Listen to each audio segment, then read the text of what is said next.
नमस्कार दोस्तों, आप सभी पर माँ का आशीर्वाद और बजरंगबली की कृपा सदैव बनी रहे। कई बार छोटी सी भूल बहुत बड़े नुकसान का कारण बन जाती है। जिस प्रकार एक पानी से भरे पात्र में यदि एक छोटा सा बहुत बारीक सा छिद्र हो जाए तो धीरे धीरे पूरा पानी बाहर बह जाता है, पात्र खाली हो जाता है। उसी प्रकार साधना मार्ग में कड़ी साधनाएं जब साधक करते हैं तो कई बार बहुत छोटी छोटी मालूम होने वाली जो बातें और नियम होते हैं वो जानकारी ना होने के कारण साधक लोग फॉलो नहीं करते हैं और जाने अनजाने अपनी मंत्र जप की ऊर्जा को क्षीण कर देते हैं। मंत्र का प्रभाव नहीं होता या साधना में अध्यात्म में प्रगति नहीं दिखती, जप में ध्यान में अनुभव महसूस नहीं होते, जिसका कारण वो समझ नहीं पाते। तो आज इस वीडियो में हम बहुत ही महत्वपूर्ण विषय के ऊपर बात कर रहे हैं, बहुत ही महत्वपूर्ण खास नियमों के ऊपर बात कर रहे हैं जो आपको नित्य अपनी पूजा में, भक्ति में, साधना में जिनका पालन आपको अवश्य करना है। ये वो बातें हैं जो दिखने में छोटी छोटी हैं लेकिन बहुत ही गहरी हैं और आपकी धार्मिक अनुष्ठान जो भी आप कर रहे हैं उसकी सफलता से संबंधित हैं। इन नियमों को यदि आप फॉलो करते हैं तो आपके जो मंत्रों की ऊर्जा है वो सुरक्षित रहेगी, देव शक्तियों की कृपा आप पर बनी रहेगी। और इसमें सबसे पहला जो है कि जो जप की माला है उसकी ऊर्जा को कैसे सुरक्षित करें।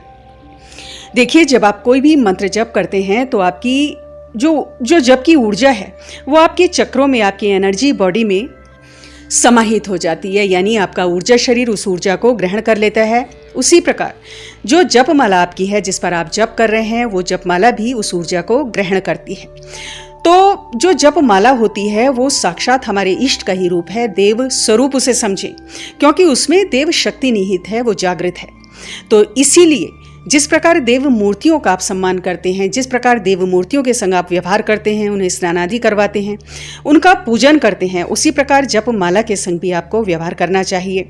महीने में 2 दिन कम से कम जप माला का आपको स्नान करवाना चाहिए और पंचामृत से आपको स्नान करवाना है। पंचामृत नहीं है तो गाय के कच्चे दूध में थोड़ा गंगा जल या शुद्ध जल मिलाकर उसमें स्नान करवाएं।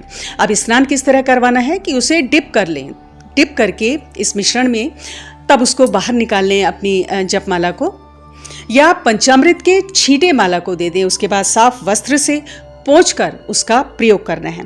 इसके अलावा जिस प्रकार देव मूर्तियों का आप नित्य पूजन करते हैं, धूप दीप पुष्पादि उन्हें अर्पित करते हैं, उसी प्रकार जप माला को भी नित्य धूप और दीप आपको अर्पित करना चाहिए। और जप की ऊर्जा माला में सुरक्षित रहे, इसके लिए एक बहुत ही प्रभावी नियम जो आपको नित्य करना है कि जब आपका मंत्र जप संपूर्ण हो जाता है तो उसी मंत्र की 7 बार पुनरावृत्ति कर कर जप माला में 3 बार फूंक आपको मारनी है। अर्थात जब आप मंत्र जप संपूर्ण कर लेते हैं, सपोज आपने 11 माला मंत्र जाप का संकल्प लिया है या 21 माला या 3 माला, तो जब आपका वो जप संपूर्ण हो जाता है तो उसके बाद पुनः 7 बार उसी मंत्र को दोबारा से पढ़कर जप माला में 3 बार आपको फूंक मारना है। साथ ही अपने इष्ट से, माँ से प्रार्थना करें कि जप की माला की जो ऊर्जा है वो सुरक्षित रहे। इसके अलावा घर के मंदिर में एक जगह माला की जो जगह है वो निश्चित कर लें। इधर उधर कहीं भी माला को नहीं रखना है। कई लोग खूंटी में माला टांग लेते हैं, जो बिल्कुल गलत है। माला की ऊर्जा का क्षय होता है।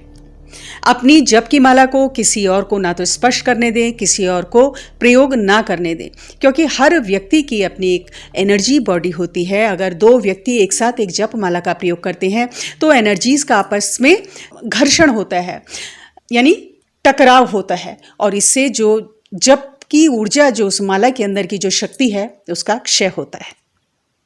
साथ ही जब माला से जप कर रहे हैं तो माला दिखनी नहीं चाहिए, तो अपने हाथ को कवर करके रखें।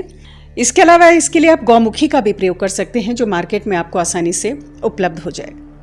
दूसरा महत्वपूर्ण पॉइंट आपकी पूजा स्थल के बारे में है। जिस कमरे में आप पूजा कर रहे हैं, जहां आपकी देव मूर्तियां स्थापित हैं, उस कमरे को एक साधारण कमरा आपको नहीं समझना है। वो कमरा और उसकी ऑरा जो है, उस कमरे की जो एनर्जी उस कमरे की है, वो बहुत अलग है, वो बहुत ही ऊर्जित है, पवित्र है।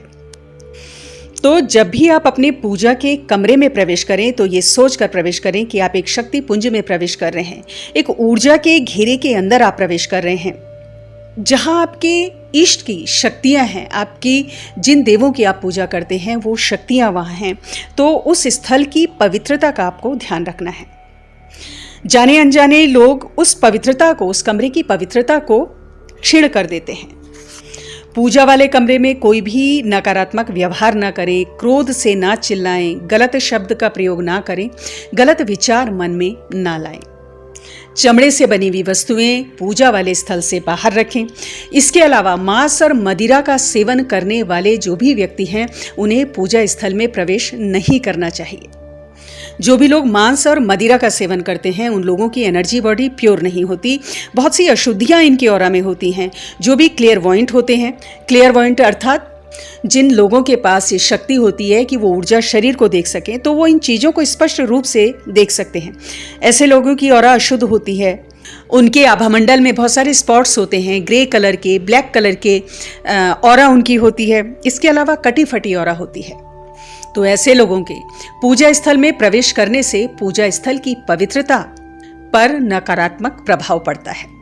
तीसरा पॉइंट आहार को लेकर है। जितना आहार आपका सात्विक होगा, उतना तप बल बढ़ेगा और मंत्रों का, साधनाओं का लाभ उतना ही ज़्यादा आपको होगा।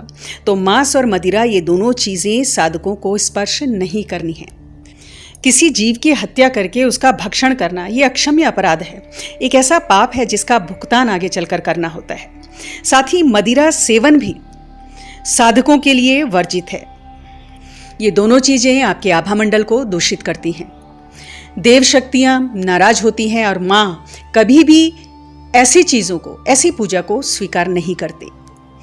और मदिरा सेवन भी मांस भक्षण के समान निंदनीय है, क्योंकि इसका प्रभाव सिर्फ एक व्यक्ति पर नहीं पड़ रहा, पूरे परिवार पर पड़ता है, आसपास के लोगों पर पड़ता है, समाज पर पड़ता है।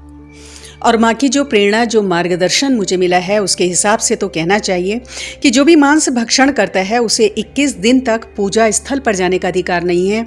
देव मूर्तियों को स्पर्श करने का अधिकार नहीं है। ऐसी पूजा माँ स्वीकार नहीं करती। कई लोग माँ को जानवरों की बलि चढ़ाते हैं, लेकिन माँ कभी भी जानवरों की बलि स्वीकार नहीं करती, जीव हत्या स्वीकार नहीं करती। एक माँ को उसी के बच्चे की बलि चढ़ाना घोर अपराध है, निंदनीय है। अगला महत्वपूर्ण पॉइंट आसन से संबंधित है। जो पूजा का, साधना का जो आसन है, उसकी पवित्रता का ध्यान रखना बहुत आवश्यक है। कई लोग आसन को पांव से इधर उधर सरका देते हैं, तो उसको पांव से सरकाना नहीं है। अगर आपको उसे यथास्थिति रखना भी है आसन को, तो अपने हाथों से रखें और आपके आसन का प्रयोग कोई दूसरा व्यक्ति ना करे, इस चीज का ध्यान रखें।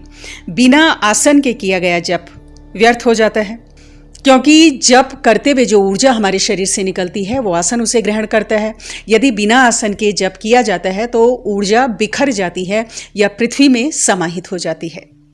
इसके अलावा जब आपकी पूजा संपूर्ण हो जाती है, तो उसके बाद आसन को दोनों हाथों से प्रणाम करके, उसे अपने माथे से स्पर्श करके, तब उसे यथास्थान आपको रखना चाहिए। अगला बहुत जरूरी पॉइंट कि यदि साधना और नित्य पूजा में बाधाएं आ रही हैं, व्यवधान आ रहे हैं, तो सुरक्षा घेरा बनाने के पश्चात ही जप आपको करना चाहिए, भक्ति करनी चाहिए। साधारणतया विशेष साधनाओं में और रात्रिकालीन साधनाओं में ही सुरक्षा घेरा बनाना आवश्यक होता है, ताकि बिना विघ्न के साधनाएं पूर्ण हों। लेकिन घर में कई बार नेगेटिव एनर्जी का प्रकोप ज़्यादा होता है, तो नित्य पूजा में रोज कोई ना कोई विघ्न, बाधा उपस्थित हो जाती है। तो इससे बचने के लिए आप सुरक्षा घेरा जरूर बना लें। सुरक्षा घेरा कैसे बनाना है, इसके ऊपर वीडियो हमने ऑलरेडी अपलोड की हुई है, लिंक डिस्क्रिप्शन में दिया हुआ है, आप उसे देख लें। इसके अलावा यदि आपने अपने गुरु मंत्र को सिद्ध किया हुआ है, तो अपने हाथ में जल लेकर गुरु मंत्र पढ़ते हुए अपने चारों ओर उस जल का छिड़काव कर लें। अपने गुरु से और अपने इष्ट से प्रार्थना करें कि आपकी पूजा निर्विघ्न संपूर्ण हो। कोई भी विघ्न, बाधा, कोई भी नकारात्मक शक्ति आपकी पूजा, आपकी साधना में विघ्न उपस्थित ना करें। ऐसा नित्य करें, इस प्रकार प्रार्थना करें, और धीरे धीरे आप देखेंगे कि जो बाधाएं आपकी पूजा भक्ति में आ रही हैं, वो शांत हो गई हैं।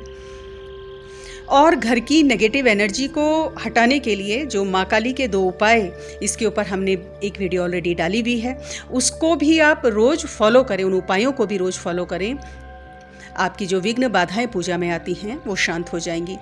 वीडियो का लिंक हम डिस्क्रिप्शन में दे रहे हैं, आप वीडियो को देख लें। तो ये कुछ बहुत ही महत्वपूर्ण बातें जो हर भक्त को, हर साधक को अनुसरण करनी चाहिए। इनकी गंभीरता को, इनके महत्व को समझना चाहिए। तो आज की वीडियो में इतना ही दोस्तों। अगली वीडियो में बहुत जल्द मिलती हूँ। तब तक के लिए अपना ध्यान रखें, स्वस्थ रहें, खुश रहें, मस्त रहें। जय माता दी, जय बजरंगबली।